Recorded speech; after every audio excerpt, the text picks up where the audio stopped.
Assalamualaikum guys, few days to go at magpapaalam na po ang ating mahal na Ramadan. We're going to make a simple dish which is healthy and easy to prepare.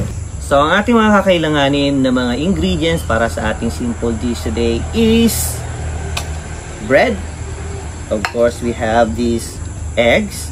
And then kakailanganin din natin po ng condensed milk at saka evaporated milk. At syempre, ang pinaka-star po sa lahat ng ating ingredients po ay walang iba kundi itong super crunchy po na Skippy Peanut Butter. Ito pong gagamitin natin para meron pong konting crunchiness sa ating gagawin na toasted bread with peanut butter and condensed milk. So, without further ado guys, let's get started! So, ayan guys, magpiprepare na po tayo ng ating gagawin na dish ngayon. So, bubuksan na po natin yung ating Skippy Peanut Butter. Ayan. Wow, pati yung pag-open mo is super crunchy, ano? So, ayan, set aside muna natin dyan. So, ang gagawin natin is kukuha po tayo ng tatlong bread. So, tatlong bread yung kakailanganin natin. And then, gagamit po tayo ng kutsara. Kukuha tayo ng Skippy Peanut Butter. Ayan, crunchy peanut po yan, ha? And then, ilalagay po natin, i-spread po natin sa bread. Ayan, kita nyo po yung peanut butter natin dito na sobrang yummy and crunchy. Ayan. So once na na-spread na po natin guys yung bread is lalagay natin yung other bread pa, yung another bread dito. And then maglalagay pa po tayo ulit ng lalagay ulit tayo sa other bread ng Skippy Peanut Butter. So ayan. So ayan, so nalagyan na natin siya ng Skippy Peanut Butter, yung dalawang layer ng bread. So ilalagay na po natin yung pangatlong bread dito. So ang next natin gagawin guys is iaalisin po natin yung mga section na ito, yung mga dito sa edges. Aalisin po natin yan.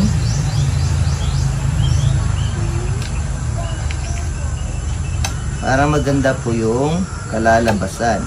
Dito po yung magiging itsura niya. And then, ipipress po natin siya. Ito na po yung ating natapos na unang natapos natin. So, ulitin lang po natin yung buong procedure sa pangalawa natin na gagawin. So, magkakrack po tayo ng dalawang itlog dito guys sa isang bowl. And then, atin po siyang i-scramble. And then, after nyan po is maglalagay na po tayo ng evaporated milk. And then, i-mix na po natin yung evaporated milk at saka yung dalawang itlog. And then, pag na-mix na po natin sila ng maayos, is ilalagay na po natin yung tinapay na ating ginawa at i-soak ng side by side. So, we're almost done soaking the bread. And then, after soaking it, we're going to place it in a clean plate. So, ayan na nga guys, nilalagay na nga natin yung ating mga bread sa plato. And then after yan po guys is tayo na po ay magfa-fry. So tayo po ay magpapainit na po ng kalan para po tayo ay makapag-start na mag-fry. So ayan guys, inilagay na po natin yung mantika. Konting mantika lamang po yung kailangan dito guys. So kung medyo mainit na po yung ating kalan guys, isilalagay na po natin yung ating mga tinapay. So ayan, pinagsabay-sabay ko na po guys yung tatlong tinapay dito sa ating kalan para mabilis po yung ating trabaho. So kung luto na po yung sa kabilang side is atin na pong babalik na rin para paging pantay po yung pagkaluto ng ating tinapay. So na-fry na po natin yung ating mga tinapay kaya it's time for us na maglagay na po ng condensed milk. So finally guys, naluto na po yung ating dish for today guys na kung tawagin ay toast bread with peanut butter and condensed milk. So amoy pa lang niya guys is super bango na at super sarap.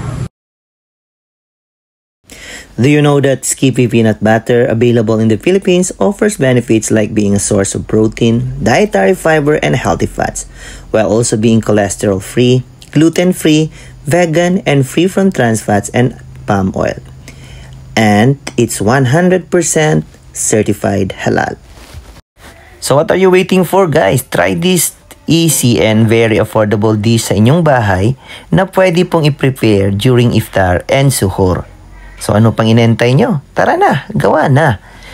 at check na magugustuhan ito ng inyong pamilya at especially ng inyong mga kids. Maraming salamat and bye-bye!